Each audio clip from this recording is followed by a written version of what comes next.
Hello, everyone, and welcome back to Brickworld Crossing. We are back here on Buttland. Try to finish up this tour as quickly as possible so I can get to my redesigning. So today we are going to take a look at my village. We're going to look at all my villager homes. I've tried to create a little villager area, as you can see here. Pardon me. In my map in the lower right hand corner, I've tried to make the east end of the island the village, and as so often happens in this and my Lego building, I just can't ever contain myself. And in Animal Crossing, you have to be contained. You only have so much space to design. So, in redesigning my island, I'm hoping to integrate the villagers' houses into the overall theme. I've said several times that we're going to redesign Buttland with a Jungle Ruins theme, but I think that's better suited for my other island called Bro Key, and this will probably end up being some sort of castle slash fairy tale themed island here on Buttland, because what's more magical than going to the mysterious island of Buttland for whatever part of your hero journey you are on. Here we have Diana's house. Diana is my snooty. On Buttland, I have one of every personality, 2 crankies, 2 jocks. And on Brokey, I have 5 cranky, 2 jocks, 2 lazies, 4 crankies, 2 jocks, 2 lazies, a smug, and a normal. Way to go, Animal Crossing, on the empowering personality for females of normal. Way to go. This is Diana's yard, and I have basically done all my characters' yards in the colors that they prefer as their gifts. I think I will have to rethink that when I redesign everything and custom design their houses to kind of reflect the colors that they prefer for gifts. Here I've used some roses and some cherry blossom branches and made kind of a snooty yard for her. Bamboo spheres on stone stools, a very 1.0 thing to do. I love the cherry blossom lanterns. This is how Diana's yard turned out, and it'll be changing very soon. This is one of the areas where you can actually make snowmen during the winter because it's undeveloped and you can actually roll those snowballs. Back here we have Beardo's house. Beardo is my smug. I went through several smugs before I found one that I was happy with, and Beardo is bonkers, and that's who I ended up with. This is probably the smallest yard I have on the entire island, but it's, modeled after an English garden. Really love the texture of these houses, by the way. That brick pattern is just very cool. Over here, you can take a look at how I don't know how to design for the Animal Crossing camera. I like to do a triple bridge here, and as you can see the other one. You can see the second one. You can see a double bridge, but the third one kind of gets lost in that. And so when I'm redesigning this, I am going to practice with the camera to make sure that you can actually see it the way I intend it to be seen. Oops, I screwed that up. Let's try this again.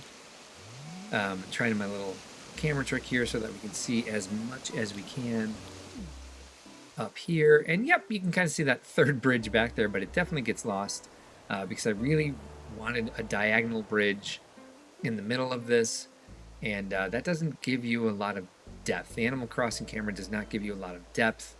And I hope that that's something that they reconsider when they come up with their next title, which will hopefully be when they come out with the new Switch 2, whatever's being rumored, whatever they're calling it. This is Annabelle's yard. It starts actually all the way down here. I made this area first. I think it was part of my original orchard. I don't even remember anymore. And I fell in love with this configuration of trees.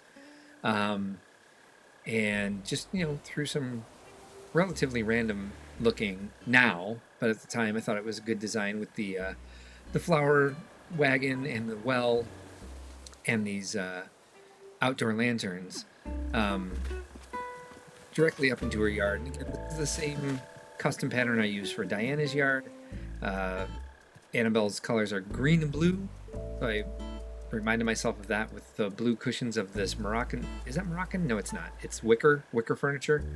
And this garden fountain, this garden hose, whatever back there that I used in a lot of places because it was a nice way to water feature before 2.0 came out. And I did redesign Annabelle's house. The interior, I think, is much better than her interior, but also the exterior. Her exterior was a weird sort of orange, yellow, and green. And I made this look a little bit more blue and green and gave it a nice neutral for that blue to sit on top of, because I didn't like, I liked the shape of her house. I didn't like the original colors of it. We'll talk beach at some point. But yeah, this is kind of all I could think of when I was designing my beach the first time. I know a lot more about how people design and theme now, and I would probably do this way differently had I known all of this before I started playing Animal Crossing New Horizons. This was my first introduction into the series.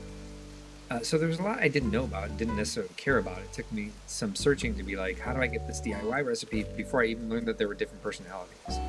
So this is Gail's house, and Gail again uses the same like pastel paver pattern that is a custom design of mine. I use the mermaid couch, just to give her some pink and white stuff. That's her favorite colors. I love me some Gail, and I made her a rather elaborate yard. In touring other people's Animal Crossing islands, or rather watching Animal Crossing island tours on YouTube, I've learned that yards don't need to be quite this identifiable as the character's yard. You see these yards are like 10 by 16 squared, so you can't really see everything that I thought you'd be able to see with them, and then we have a narrow view with the camera, which drives me nuts. And before we go to Tank's yard, what is happening with these? Hey, it's my buddy Tank. Oh, look at this. So my friend Coley gave him this for his birthday. This is when we yeah. So his catchphrase is butt face, as most of the villagers have some butt themed catchphrases.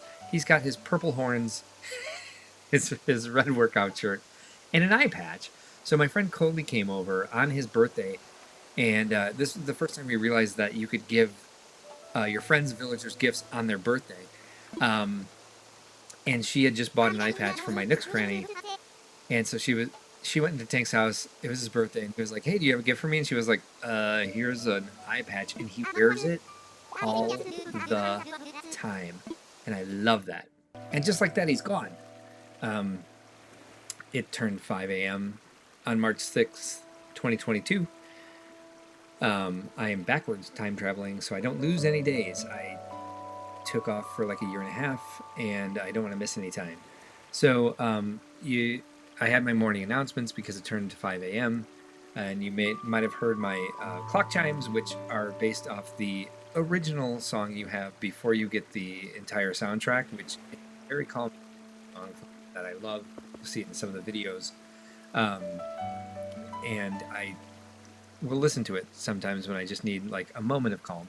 Speaking of calm and zen, Tank's interior is rather zen oriented, so I've given this, and I don't think his colors are pink. I think he's maybe blue and green, if I remember correctly. But his color pattern with the lime green and the pink made me give him this, and I gave him an entire zen sort of, aesthetic to his yard. And with the bamboo trees, I plan to use bamboo trees in whatever island I make the jungle room. I just need to do some research on like how many trees you're supposed to have of certain types, and I wish I could just design for design's sake, but I also want to like keep true to the game and keep getting my 5-star ranking. You can see Roscoe's house back there, and that's evidence of my inability to have these areas flow well into one another. If someone's going to come tour this island as is, they're going to say, what theme is this? And it's not. It's just kind of like me playing and wanting to design whatever I want, wherever I want. And now we're going to move to the next level. Here's Sid. This is the most underdeveloped yard. If you saw my orchard video, that tour, you would see that I had a beekeeper area. That used to be Sid. I used to try to give them not only birds, but jobs as well. And Sid was the beekeeper for whatever reason. And so now he's got this kind of growy / zen yard. And it's confused. Here's my customer there. Use this for all my cranky. And Sid needs some more love in his yard. And like at the same time, all my crankies all my villagers, I'm sorry, uh, they need their yards roped in so I can theme the island. This is a different pattern actually that I used for Roscoe. Um, I like making custom patterns. I do wish they would give us more. Everything's black and white. I like the idea of having the hammock between the two trees. I love when I find my villagers sleeping here. That's fantastic. And I don't know where these blue pansies came from, but I did intend for this to be mostly black flowers. Maybe I tend to do things a little bit less grouped like this. So I think this was some rain making these flowers grow the way that they did. Back behind Roscoe's house is Goose's house. Goose was my original jock, and he's never left the island now. Behind his house is Muffy's house, and she was my original sisterly, but I did kick her off the island momentarily so I can get her actual interior. This was before the 2.0 update when they started letting us design the houses however we wanted. So we've got Goose, the bro, and he's got garden gnomes outside because he's a basic bro. But I kind of did a little bit of everything with this. Got the place to hang out with other bros, got the water well here, and then like his workout area because he's a jock, and then like the barbecue back here. Just a little bit too elaborate. I think what I want to do in my when I retheme this island is make sure that their personalities stay inside the house, and then the redesign of the house, and then make the houses and village fit in with the theme, but also rope in this area where the houses are. If you look again at this map down in the lower right hand corner, you see that they're, I originally intended for them to stay all to the southeast. Now they're all over the east, with one way off in the northwest because I just can't contain their yards. As I've said several times, Muffy's house starts with this white pumpkin garden here, and she likes purple and black, I believe.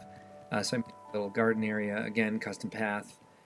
Goose has had a custom path as well that's different from the others. But I made Muffy the lighthouse keeper, gave her a job. And she talks about astrology quite a bit, so I threw some astrology items out here. The garden wagon again, and a pergola kind of give her some more space. She's my neighbor. She's my next door neighbor. We'll look at my house in another video. But let's head off to Filbert's, off in the northwest corner. Filbert's another one of my originals that I kicked off momentarily to get his real interior. And to be honest, like, I have this emotional connection to the game where I wish I had never kicked them out. All right, so here we are at the last villager's house on my list of villagers, and he's my lazy. It's Mr. Filbert, and he is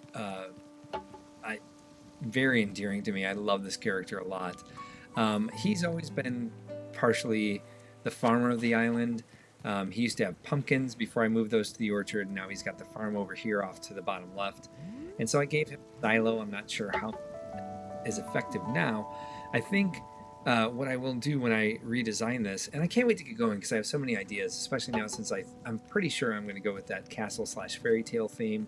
I think I say fairy tale because it's like gives me a lot of options of like an enchanted forest or like a castle area, and gives me lets me keep my characters too, because if it was jungle ruins I wouldn't have a squirrel and a bighorn sheep and a chicken and a rhinoceros and a deer and an alligator and a pangolin and a bear and an elephant.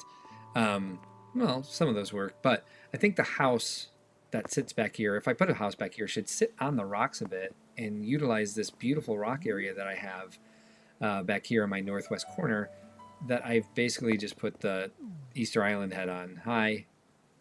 How you doing? Filbert left him this bench because he was sitting on it one day and he told me he was waiting for his...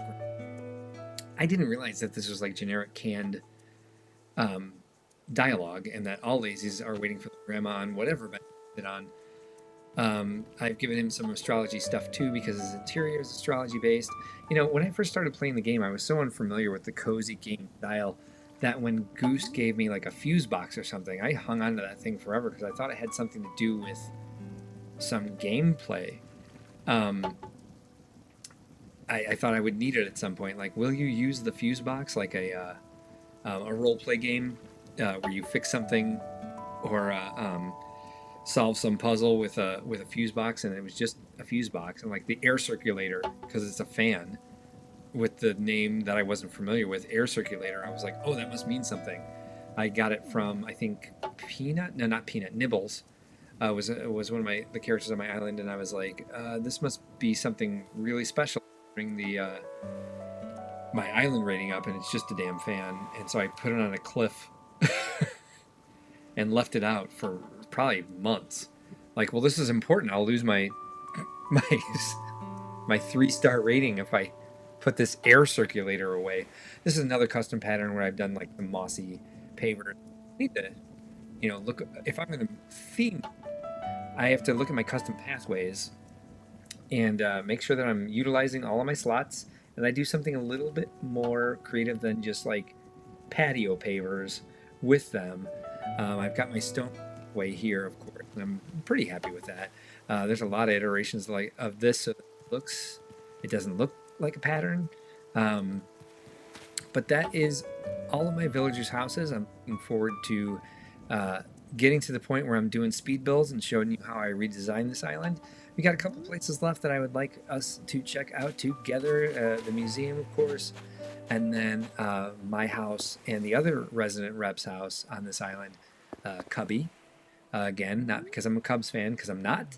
I am from Chicago, but Cubby because that's just something I came up with, as I am sometimes referred to as a bear cub in my community, and so Cubby was another part of my personality.